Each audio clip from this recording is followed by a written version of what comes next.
నా పేరు సరోజ్ సుధాకర్, బిల్గుడి కాలనీ, మాది కుసుమ్ సంత.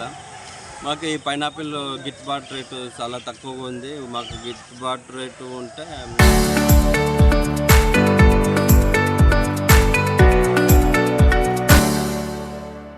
మాకు హ్యాపీయే. ఎందుకంటే డౌన్ అయిపోయింది, బాగా రేటు డౌన్ అయిపోయింది.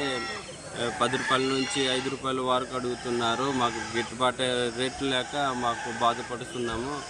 మాకు దయచేసి మాకు గిట్టుబాటు రేటు మాకు అందిస్తారని ఈ కుసుమ్ సంత నుంచి రైతులు మేము వేడుకుంటున్నాము. పైనాపిల్ తెచ్చాము, అసలు రేట్ లేదు. మాకు కష్టమే దక్కుతుంది కానీ మాకు రేట్ అన్నది లేదు. 10 రూపాయలు 9 రూపాయలు అడుగుతున్నారు. మాకు అమ్మడానికి కొంచెం కష్టమైపోతున్నాం. రేటు పెంచితే బాగుంటుంది అనేసి నేను మాట్లాడుతున్నాను. బోడికాయలు ఉండిపోయినాయి, ఇప్పుడు వరకు వెళ్ళట్లేదు. సవక అడుగుతుంది, మా కష్టమే మిగులుతుంది కానీ దానికి ఫలితం రాకుంటుంది. ఏ ఊరు నుంచి వచ్చారు మీరు? మాది కుసుమ నుంచి ఇక్కడ సంతకు దించాము, అమ్మడానికి తెచ్చాము పనసకాయలు. లగేజ్ పెట్టేసి సంతకు తెస్తున్నాము. అసలు రేట్ లేదు, మాకు మిగలడం లేదు. అందుకే మాకు రేటు పెంచాలనేసి మేము మాట్లాడుతున్నాము సార్. దుర్గారావు, వ్యవసాయ కార్మిక సంఘం, పార్వతీపురం జిల్లా వ్యవసాయ కార్మిక సంఘం జిల్లా ఉపాధ్యక్షుడిని.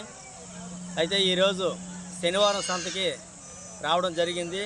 సంతలో గిరిజనులు పండించిన పంటలేకము దిగుమతి అయ్యేవి. ఆ పంటల్లో ముఖ్యంగా పైనాపిల్ చాలా అధ్వానమైన రేటుకి ఈ దళారీలు వ్యాపారస్తులు కొనుగోలు చేస్తున్నారు.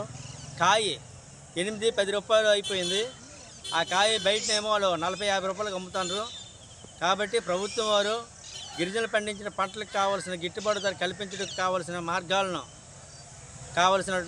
ఏర్పాటు చేయాలని, ఆ పంటను ప్రభుత్వమే కొనుగోలు చేసి గిరిజనులు పండించిన పంటకు కష్టానికి తగినటువంటి ఫలితం వాళ్ళకి కలుగులాగను ప్రభుత్వం దీని మీద చర్యలు తీసుకోవాలని ఈ సందర్భంగా ప్రభుత్వానికి తెలియజేస్తున్నాను.